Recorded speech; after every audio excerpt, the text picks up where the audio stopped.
We said openness and transparency is an important way of building trust.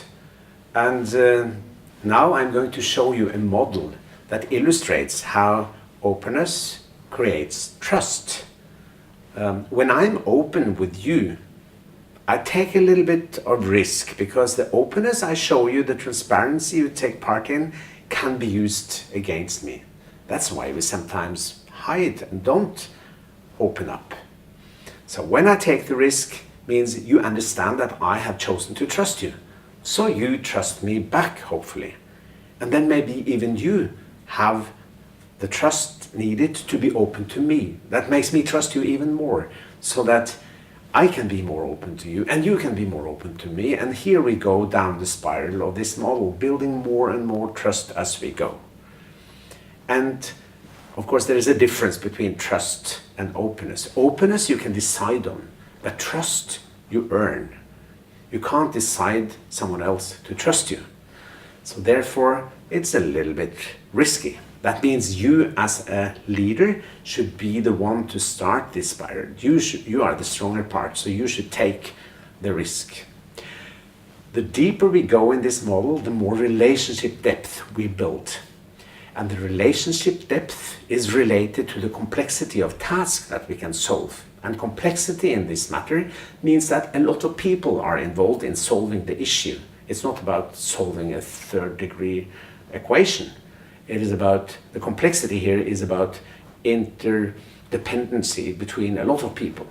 And then we really need people to speak their mind, not to say what they think everybody else like to hear, but what they really think and mean, to have the best possible foundation for making decisions. That is why we need this relationship depth. It's not to have a good time or be very close to each other for any other reason. It's because it pays off, because we need it to make good decisions.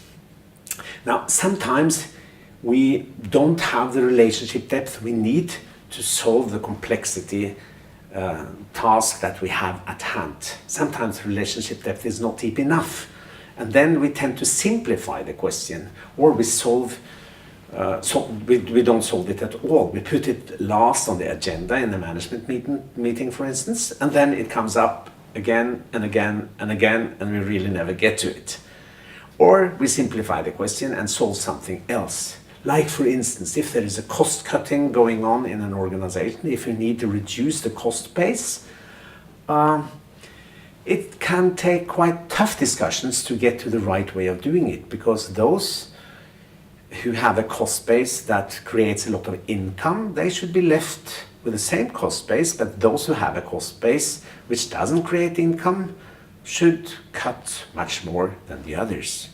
But that takes a tough decision. So the common way of doing it is saying that let's all cut the same, like 5% or 10%. It's the cheese cutting method. And that's obviously not the best way of doing it. But it doesn't take that much trust to do it that way. So you see, by not having the sufficient trust level, you lose out on the good decisions. And that is why we need the right trust level. Now, it doesn't have to be all the way down in the bottom. That depends on the task you're carrying out. If there is not that much dependency between people in a department, they don't need all that relationship depth. But how do you find out what is sufficient or not? I'll teach you a trick. It's very simple, actually. If you have a management team or any team, you ask them, what is it that we don't talk about in this team that you think we should talk about?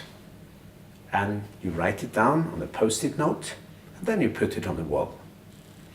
And if there's a lot of post-it notes coming up, it means the relationship depth is not sufficient.